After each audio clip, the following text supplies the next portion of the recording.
النبي صلى الله عليه وسلم سباب المسلم وفسوق صدر مجلس اساتذہ اکرام اور مہمان اسلام، میں جس عنوان پر لفظ شائع کرنا چاہتا ہوں وہ ہے گالی ایک خطرناک گناہ۔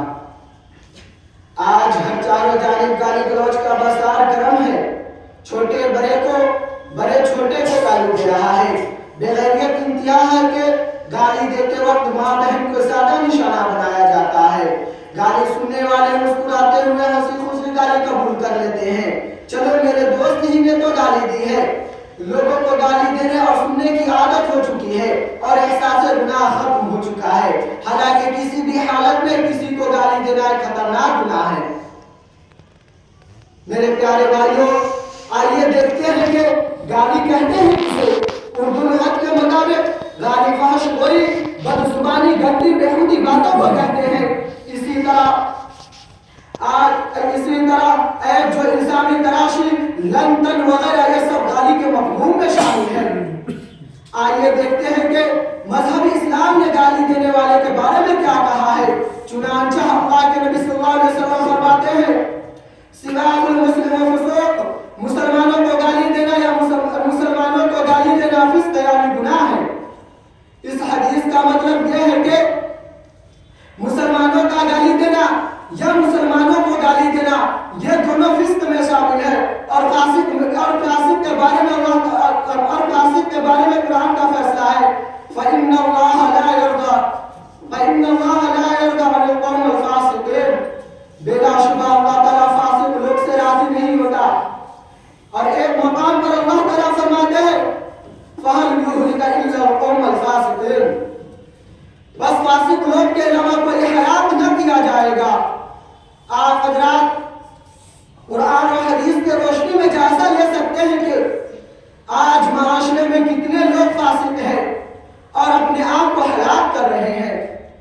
سنیے، لیجیے ایک اور حدیث سنیے اور غور کیجیے۔ اللہ کے نبی صلی اللہ علیہ وسلم فرماتے ہیں اہل النار خمس، جہنم 5 ہے، ان میں سے ایک اشرل الفحشاء، گالی بکنے والے، فحش کہنے والے ہیں۔ سنا آپ نے اللہ کے نبی صلی اللہ علیہ وسلم نے اس حدیث میں گالی دینے والے کو جہنم قرار دیا ہے۔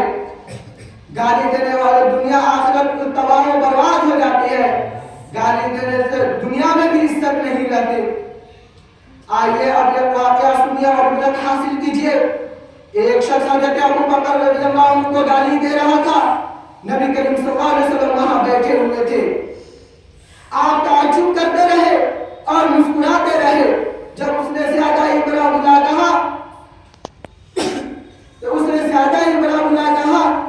تو حضرت ابو بکر صدیق رضی اللہ عنہ نے آپ صلی اللہ علیہ وسلم سے پیچھے جا کر آپ سے ملے اور کہنے لگے اے اللہ کے رسول صلی اللہ علیہ وسلم، وہ مجھے گالیاں دے رہا تھا، آپ وہاں بیٹھے ہوئے تھے، جب میں نے اس شخص کو کسی بات کا جواب دیا تو آپ غصے سے اٹھ کھڑے ہو گئے۔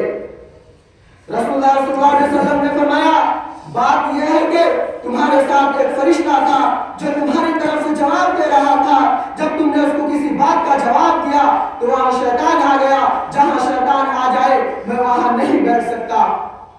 معزز حضرات، اس واقعے سے معلوم ہوا کہ اگر کسی سے گفتگو ہو جائے، گالی گلوچ پر اتر آئے، ایسی صورت میں اس کو گالی کا جواب گالی میں نہیں دینا چاہیے بلکہ خاموشی اختیار کر لینا چاہیے، کیونکہ آج معاشرے میں دیکھا جاتا ہے کہ حالانکہ لڑائی جھگڑے کا اختلاف گالی گلوچ سے شروع ہوتا ہے۔ ایک عربی شاعر نے اردو نظم میں یوں کہا ہے بولی کا سخن بھر جاتا ہے مگر گالی کا سخن نہیں بھرتا۔ میرے اسلامی بھائیوں، مذہب اسلام نے گالی دینے سے سختی سے روک دیا گیا ہے، یہاں تک کہ زانی، چور، کھانی وغیرہ کو گالی دینے، لن تن کرنے کو ناجائز قرار دیا ہے۔ مذہب اسلام نے گالی دینے کو، مذہب اسلام نے غیر مسلم کو، کافر، عیسائی، حتیٰ کہ شیطان کو بھی گالی دینے سے منع فرما دیا ہے۔ ایسی ہی جانور، بے جان چیزیں، سائیکل، موٹر سائیکل، کار وغیرہ، موبائل وغیرہ کو گالی دینے سے روک دیا گیا ہے، کیونکہ گالی دینا ایک خطرناک گناہ ہے۔